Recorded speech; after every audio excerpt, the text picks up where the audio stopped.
여러분, 안녕하세요. 오늘은 맞춤형 화장품의 이해를 하도록 하겠습니다. 여러분들도 아직도 맞춤형 화장품 하면 낯설죠? 예, 맞춤형 화장품.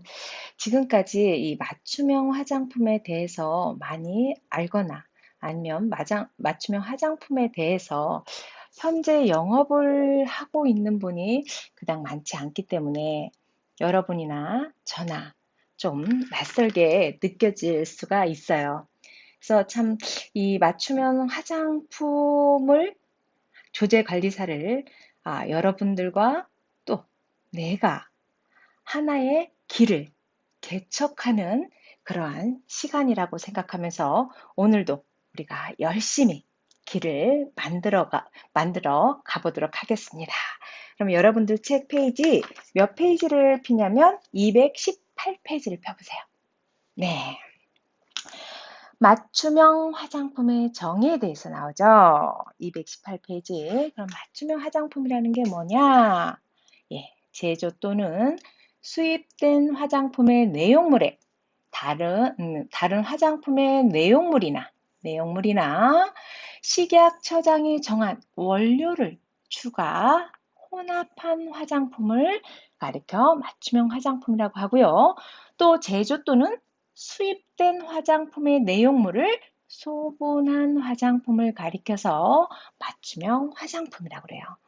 그림에 나와 있죠? 이렇게 내용물 더해서 내용물 맞추는 그런 것들을 가리켜 맞춤형 화장품, 또 내용물의 원료를 혼합하는 그러한 것을 맞춤형 화장품이라고 하고, 또 이 내용물에 나눠서 소분해서 담는 것을 가리켜서 맞춤형 화장품의 정의라고 보시면 돼요. 하지만 여러분들 원료와 원료를 혼합한 것은 맞춤형 화장품이 아닌 화장품 제조에 해당된다라는 거, 이건 저와 처음 시간부터 계속 말씀을 드려서 이제는 맞춤형 화장품에 대해서 여러분들은 어느 정도 알 거라고 생각이 듭니다. 그러면 이 맞춤형 화장품에 대해서 혼합 소분에 사용되는 내용물의 범위를 보도록 할게요. 내용물의 범위를 보면 맞춤형 화장품의 혼합 소분에 사용할 목적으로 화장품 책임 판매업자에게 제공받은 것이어야 혼합 소분에 사용되는 내용물의 범위라고 보시면 돼요. 그러면 혼합 소분에 해당되지 않는 맞춤형 화장품은 무엇이냐? 책임 판매업자가 소비자에게 유통 판매할 목적으로 제조, 수입된 화장품. 그러니까 소비자에게 우리 같은 경우 맞춤형 조제관리사 같은 경우에는 벌크 제품을 가지고 와서 혼합이라든지 원료를 또 혼합한다든지 그 벌크 제품을 소분하는 것을 하는데, 이것은 책임 판매업자가 아예 이걸 소비자에게 그대로 유통시킬 목적으로 되어 있는 것은 혼합 소분에 사용되는 내용물의 범위에 해당되지 않는다라는 거. 그 다음에 판매 목적이 아닌 홍보나 판매 촉진, 소비자 시험에 사용되도록 제조나 수입된 화장품은 혼합 소분에 해당되지 않는 맞춤형 화장품이라는 거 두 가지 꼭 기억하세요. 그 외에는 책임 판매업자가 제공하는 것은 모두 혼합 소분할 수 있는 내용물의 범위라는 거. 그 다음에 혼합에 사용할 수 없는 원료의 범위를 보면요. 화장품에 사용할 수 없는 원료 계속 첫 시간부터 제가 사용할 수 없는 원료도 말씀을 드렸고, 사용할 수 없는 원료는 화장품에도 사용할 수 없고, 그러니까 혼합 소분에도 사용할 수가 없겠죠. 그 다음에 사용상 제한이 필요한 원료 같은 경우에는 식품의약청, 안전청에서 고시한 원료, 사용 제한이 필요한 원료는 사용을 안 한다라는 거. 그 다음에 식약처장이 고시한 기능성 화장품의 효능 효과에 나타내는 원료 같은 경우, 기능성 화장품 뭐가 있어요? 뭐 미백, 그 다음 자외선 차단제, 그 다음에 주름, 개선제, 그다음에 뭐 그런 것들이 있는데 그런 것들은 네, 기능성 화장품의 효능 효과를 나타내는 원료는 사용하면 안 돼요. 하지만 다만 어떤 때 사용한다? 심사 및 보고서를 제출한 경우에는 사용이 가능하다라는 거 잊지 마시고요. 그 다음에 그러면 화장품, 맞춤형 화장품의 유형을 보도록 할게요. 맞춤형 화장품의 유형을 보면요.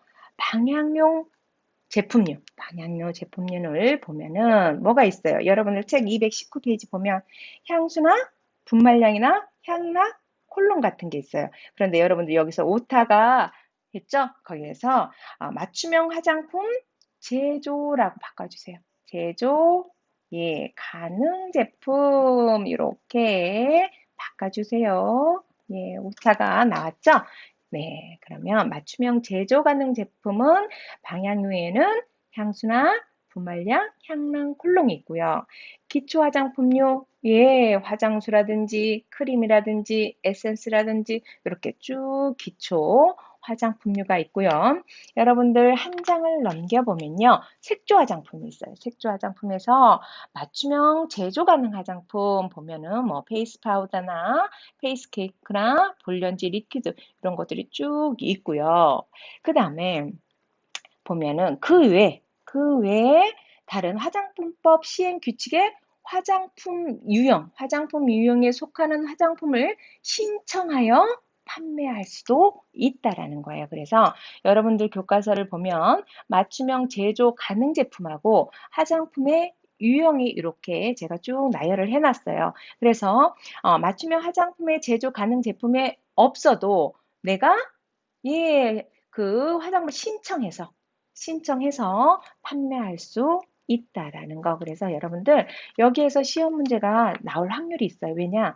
이 맞춤형 화장품의 유형에 대해서 알아야만이 내가 어때요? 제조를 하고 혼합을 하고 그 다음에 소분을 해서 판매할 수가 있기 때문에 여러분들은 맞춤형 화장품의 유형에 대해서 반드시 알으셔야 됩니다. 그 다음에 이제 맞춤형 화장품의 주요 규정이에요. 우리가 맞춤형 화장품에 대해서 이제 정의를 알았어요. 그러면 화장품 판매업의 맞춤형 화장품의 주요 규정을 알아야 되겠죠. 제일 먼저 맞춤형 화장품 판매업의 신고를 보도록 할게요. 요 판매업의 신고가 많이들 낯설기 때문에 질문이 많이 들어오더라고요. 그럼 한번 보도록 할게요. 그러면 제출 서류가 있어요. 맞춤형 판매업 신고서를 제출하고요. 그 다음에 맞춤형 화장품 조제관리사 자격증 사본. 네, 2인 이상 신고가 가능하고요. 그 다음에 사업자 등록증 및 여기에는 뭐 법인 경우에는 법인 등기부 등본, 그 다음에 건축물 관리 대장이 필요하겠고요. 임대차 계약서가 필요하고, 그 다음에 혼합, 소분의 장소나 시설 등을 확인할 수 있는 세부 평면도 및 상세 사진이 필요해요. 그래서 혼합 소분을 할 장소, 판매할 장소 이런 것들이 구분되어져 있는지 그것을 보기 위해서 이게 필요하기 때문에 여러분들은 세부 평면도 및 상세 사진이 필요하다라는 거 이렇게 해서 맞춤형 화장품 판매업 신고를 하게 되는 겁니다. 그 다음에 맞춤형 판매업의 이제 변경 신고예요. 그러니까 변경 신고를 보겠는데 판매업 신고를 했다면 신고를 하다가 변경 신고가 그러니까 할 일이 생길 수도 있겠죠. 그럴 때는 어떻게 하는지 보도록 하겠습니다. 맞춤형 화장품 판매 변경 신고서, 그다음에 맞춤형 판매업 신고 필증, 그다음에 사업자 등록증 및 법인 등기부 등본, 이거는 판매업자 변경일 때, 그 다음에 양도, 양수 또는 합병의 경우에는 이를 증빙할 수 있는 서류, 상속의 경우에는 가족관계증명서, 그 다음에 판매업소, 상호 변경 같은 경우에는 사업자 등록증이나 법인인 경우에는 법인, 등기부 등본, 그다음 판매업소 소재지 변경일 때는 사업자 등록증, 그다음 건물관리대장, 임대차 계약서. 근데 임대의 경우에 하나고요. 내 건물이면 필요가 없겠죠. 그다음에 호반, 혼합, 소분 장소 시설 등을 확인할 수 있는 세부 평면도 및 상세 사진. 그다음에 조제관리사 변경은 맞춤형 화장품 조제관리사 자격증 사본을 가지고 변경 신고를 하면 됩니다. 그다음 폐업 신고. 폐업 신고 같은 경우에는 폐업, 휴업, 재개 신고서, 그다음에 맞춤형 화장품 신고 필증이 필요하고요. 그다음에 요런 그러니까 맞춤형 화장품의 판매업 신고의 결격 사유 같은 경우에는 시험에 나올 확률이 높아요. 이 결격 사유가 그러니까 여러 가지로 어떤 사유의 결격 사유가 돼서 이 맞춤형 판매업 신고를 할 수 없는지를 알아야 되기 때문에 보도록 할게요. 피성년 후견인 또는 파산 선고를 받고 복권되지 아니한 자, 그 다음에 보건범죄 단속에 관한 특별조치법을 위반하여 금고 이상의 형을 선고받고 그 집행이 끝나지 아니하거나 그 집행을 받지 아니하거나 확정되지 아니한 자. 지금 아직 단속법에 걸렸지만 집행은 되지 않았지만 형량은 선고되지 않았어요. 그래도 신고의 결격 사유가 된다라는 거. 그 다음에 등록이 취소되었거나 영업소가 폐쇄된 날부터 1년이 지나지 아니한 자는 신고의 결격 사유로 인하여서 맞춤형 화장품의 판매업에 신고를 할 수 없다는 거 알아두시고요. 그 다음에 맞춤형 화장품 판매업자의 준수사항. 이거는 좀 여러 번 나왔을 거예요. 이 준수사항이 굉장히 중요해요. 그래서 준수사항을 여러분들 꼭 보시고요. 한번 같이 보도록 할게요. 판매장, 시설, 기구, 정기적으로 점검하여 보건위생 위해가 없도록 관리할 것. 그 다음에 혼합 소분 안전관리 기준. 이건 준수할 것. 요거 아주 중요해요. 그래서 여러분들 책의 교과서에 보면 기억부터 치유까지 요거는 반드시 알으셔야 돼요. 그래서 여러분들이 이 혼합 소분 안전관리 기준에 대해서는 여러분들이 확실하게 알고 가셔야만이 시험 문제 푸시는 데 도움이 되실 겁니다. 그래서 꼼꼼하게 읽어보시고요. 그 다음에 최종 혼합 소분된 맞춤형 화장품은 화장품 안전기준, 안전기준 등에 관한 유통 화장품 안전관리 기준에 준수할 것, 이거 아주 중요합니다. 그 다음에 판매 내역서 작성 보관할 거. 그러면 판매 내역서 작성 보관에는 뭐가 있어요? 제조번호, 제조번호, 그 다음, 사용, 기한, 그 다음에 개봉 후 사용 기간까지 알아두시고요. 그 다음에 판매 일자, 그 다음에 판매량, 일자, 판매량 꼭 기억하시고요. 그 다음에 원료 및 내용물 입고 사용이라든지 폐기 내역 기록할 것 꼭 기록하고요.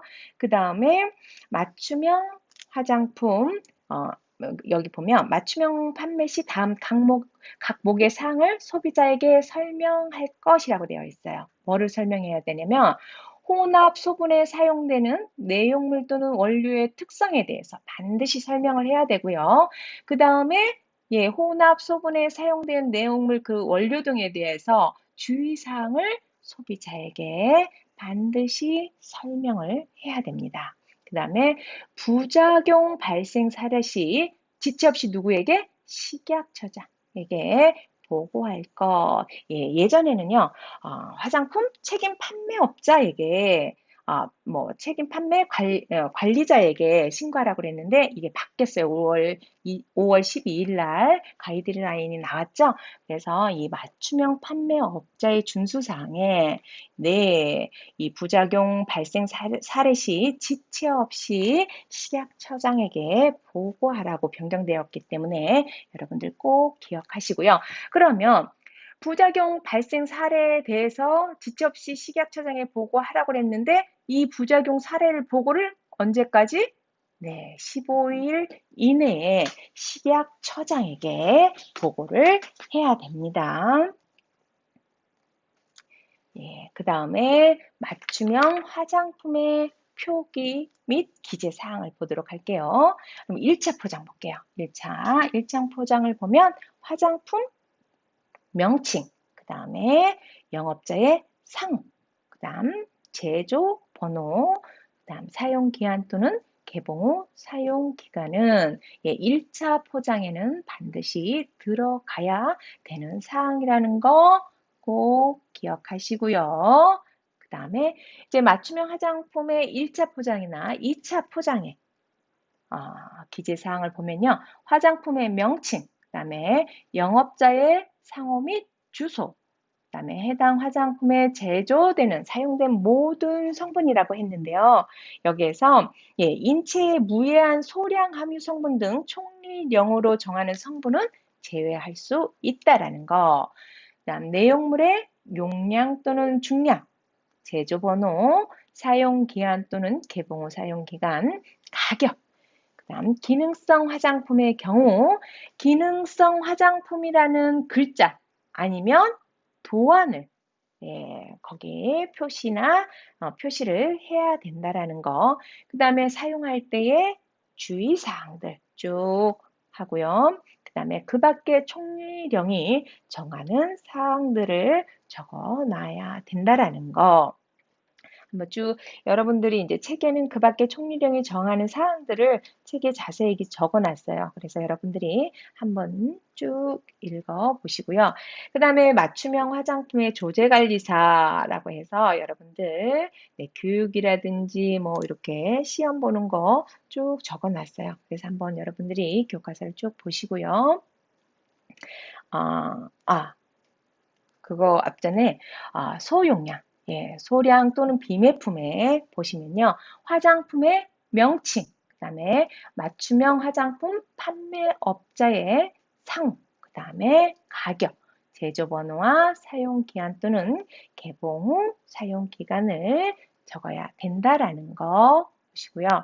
그 다음에 맞춤형 화장품 판매업소의 시설 기준을 보도록 할게요.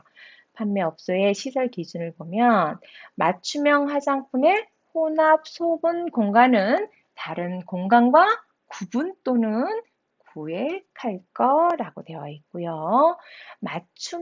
맞춤형 화장품과 혼입이나 미생물 오염 등을 방지할 수 있는 시설 또는 설비 등을 확보할 것. 그 다음에 맞춤형 화장품의 품질 유지 등을 위하여 시설 또는 설비 등에 대해 주기적으로 점검할 것 해서 맞춤 화장품 판매업소의 시설 기준도 꼭 알아두시고요. 그 다음에 맞춤형 화장품 판매업소의 위생관리. 위생관리를 보면 작업자의 위생관리 뭐가 있겠어요? 마스크를 쓰고 그 다음에 손소독을 하고 혼합 전후로 손소독 세척한다라는 거, 그 다음에 피부 외상이나 어떤 증상이 있는 경우 건강하기 전까지는 혼합이나 소분의 행위 금지 이런 것들이 작업자의 위생 관리고요. 그 다음에 맞춤형 화장품 혼합 소분의 위생 관리, 구분, 구획 관리, 작업대 바닥, 벽, 천장, 창문이라든지 그런 걸 청결 유지해야 된다라는 거. 그 다음에 그 기구 세척한다라는 거라든지, 그 다음에 방충 방석 대책 마련. 그러니까 이런 쥐라든지 벌레들이 들어오지 않도록 그렇게 대책을 마련하고 정기적으로 점검하고, 그 다음에 적절하게 환기가 잘 이루어지도록 이런 것들을 위생 관리를 하고요. 그 다음에 혼합 소분 장비의 도구의 위생 관리 깨끗이 세척하고 관리하고, 그래서 이것이 세균에 오염되지 않도록 관리한다라고 보시면 되고요. 항상 그 혼합 소분 장소라든지 장비 도구의 등의 위생, 환경 모니터링을 항상 해서 청결을 유지할 수 있도록 관리해야 된다라는 거. 그 다음에 맞춤형 화장품의 내용물 및 원료의 관리를 보면요. 네. 항상 입고 시 품질 관리 여부를 확인하고 품질 성적서를 구비해야 된다라는 거. 그 다음에 원료 등의 품질에 영향을 미치지 않는 장소에 보관을 해야 되고 항상 사용 기한을 확인하고 기록하고 그 다음에 사용 기한이 지난 것은 폐기를 해서 그렇게 내용물 및 원료를 관리를 해, 해 해야 된다라는 거 알아두시고요. 그 다음에 맞춤형 화장품의 안정성을 볼게요. 맞춤형 화장품의 안정성을 보면요. 네, 화장품의 4대 조건. 이거는 늘 알으셔야 돼요. 화장품의 4대 조건은 무조건 시험에 나오고 이것을 토대로 해서 계속 문제가 나오기 때문에 화장품의 4대 조건은 여러분들이 달달달 외우세요. 그러면 안정성을 볼게요. 안정성은 피부에 어떠한 자극이나 감작성, 경구독성, 알레르기, 파손 등이 없어야 한다. 그 다음에 안정성을 보면요. 보관에 따른 변질이나 변색, 변취, 미생물 등의 오염이 없어야 되고요. 사용성, 피부의 친학성, 얼마나 잘 촉촉하게 스며드는지 제품을 발랐을 때 피부에 부드러운지 그런 사용감이 좋게 하는 사용성이 좋아야 되고요. 유효성. 이 화장품에는 보습의 효과가 탁월해야 되고 노화 억제나 자외선 차단의 효과, 미백 효과, 색채 효과, 세정 작용 효과가 있어야만이 유효성 있어야만이 좋은 화장품의 4대 조건에 들어간다라는 거. 그래서 화장품의 4대 조건, 안전성, 안정성, 사용성, 유효성에 대해서는 여러분들이 반드시 외우셔야 되고요. 그 다음에 화장품과 의약품의 구분은 여러분들이 구별할 줄 알아야 돼요. 화장품 뭐예요? 모든 사람들이 다 사용할 수 있어요. 의약, 외품도 마찬가지고 의약품은 환자만. 그 다음에 목적은 뭐예요? 청결 미화, 의약 예품, 위생 미화. 그러면 화장품은 다 아시죠? 의약 매품은 뭘로 들어가냐면 그런 청결제 같은 거예요. 우리 뭐 치약이라든지 이제 그것도 의약 예품에 들어가요. 그 다음에 세정제 같은 거 그런 것들이 의약 예품으로 들어가는데 특별한 경우에도 쓸 수 있고 정상인도 쓸 수가 있다라는 거. 그래서 화장품과 의약 예품을 이렇게 구분을 해서 잘 보시면 되고요. 의약품은 뭐 딱 정해져 있는 거니까. 그다음에 사용 기한. 화장품은 장기간, 의약 예품은 장기간도 사용할 수도 있고 단기간도 사용할 수 있고 그다음에 의약품은 일정 기간, 사용 범위는 전신, 의약 외품은 특정 부위. 그다음에 의약품도 특정 부위, 부작용 화장품 없어야 하고 의약 외품도 없어야 하고 의약품은 있을 수가 있다라는 거. 그래서 여러분들 화장품과 의약 외품과 의약품을 구별하시고요. 그다음에 맞춤형 화장품의 안정성 평가 항목. 이거 여러분들 제가 한 2번인가 3번을 계속 말씀을 드렸을 거예요. 그만큼 중요하다라는 거예요. 이 맞춤형 화장품에서 모든 화장품의 안정성 평가는 굉장히 중요해요. 왜냐? 이 화장품이 독성이 있느냐, 자극이 있느냐, 이런 것들이 굉장히 중요하기 때문에 이 안정성 평가 항목은 이것도 달달달 외우셔야 돼요.